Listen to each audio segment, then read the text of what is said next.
15,000 लोगों के सामने 3 अक्षर बोलने में रेखा के छूट गए थे पसीने।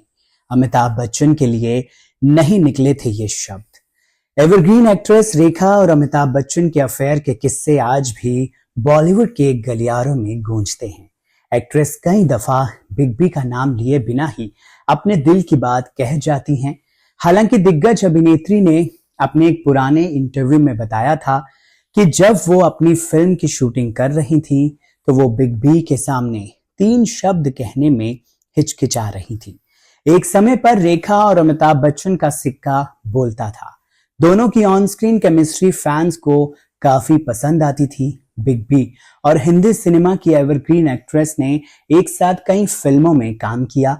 दोनों की नजदीकियों के चर्चाएं बॉलीवुड के गलियारों में गूंजने लगी। हालांकि दोनों का एक साथ काम करने का सिलसिला यश चोपड़ा की फिल्म के साथ ही खत्म हो गया। उसके बाद दोनों कभी भी ऑन स्क्रीन साथ नजर नहीं आए। बिग बी की जुबान पर भले ही कभी भी रेखा का नाम नहीं आया हो, लेकिन एक्ट्रेस अभिनेता के बारे में बिना उनका नाम लिए अक्सर बात करती नजर आती हैं। आज हम थ्रोबैक में रेखा से जुड़ा एक किस्सा आपको बताने जा रहे हैं, जब एक्ट्रेस हजारों की भीड़ के सामने फिल्म के सेट पर 3 शब्द एक्टर को बोलने में हिचकिचा रही थी। अगर आप सोच रहे हैं कि वो 3 शब्द आई लव यू थे, तो नहीं।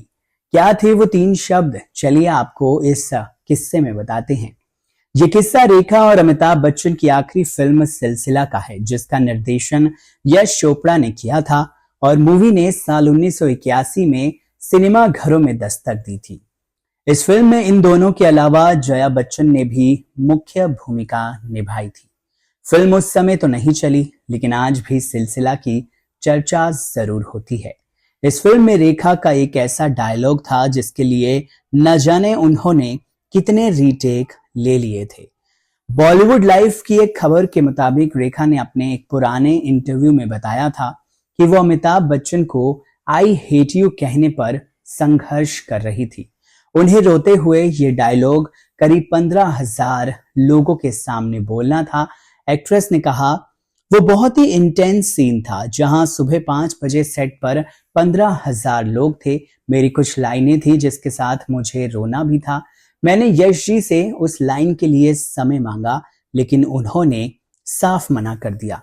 रेखा ने अपने एक पुराने इंटरव्यू में आगे बात करते हुए कहा, उस समय अमित जी ने मुझे एक घटना बताई। उन्होंने मुझसे कहा कि जॉइंट नाम की फिल्म जेम्स डीन बिल्कुल ऐसी ही मुश्किलों से गुजर रहा था। वो घूमा और उसने भारी भीड़ के सामने ही एक नंबर कर दिया। उसके बाद वो बहुत अच्छा फील कर रहे थे, क्योंकि जेम्स डीन को ये लग रहा था कि इससे बुरा तो और क्या ही होगा। उन्होंने उसके बाद बिल्कुल परफेक्ट शॉट दिया था। उनकी ये कहानी सुनकर मैंने कहा, अमित जी, ये सुनकर मुझे सच में बहुत अच्छा महसूस हो रहा है। उन्होंने मुझे दोबारा कहा कि मेरे कहने का पूर्ण रूप से तात्पर्य ये नहीं था, लेकिन आपको पता है कि मैं क्या कहना चाहता हूँ। ये बस एक एक्टिंग है। इसके बाद जैसे ही लाइट्स, कैमरा और एक्शन बोला गया, सब शांत हो गए। मैंने सीन करके जैसे ही अमित जी को गले लगाया, सबने बोला, ओह, मेरे लिए खुद के एक्सप्रेशंस पर कंट्रोल करना बहुत ज्यादा मुश्किल हो गया था। बहरहाल इस दिलचस्प किस्से को लेकर क्या है आपकी राय, कमेंट सेक्शन में जरूर लिखकर बताइए। नमस्कार।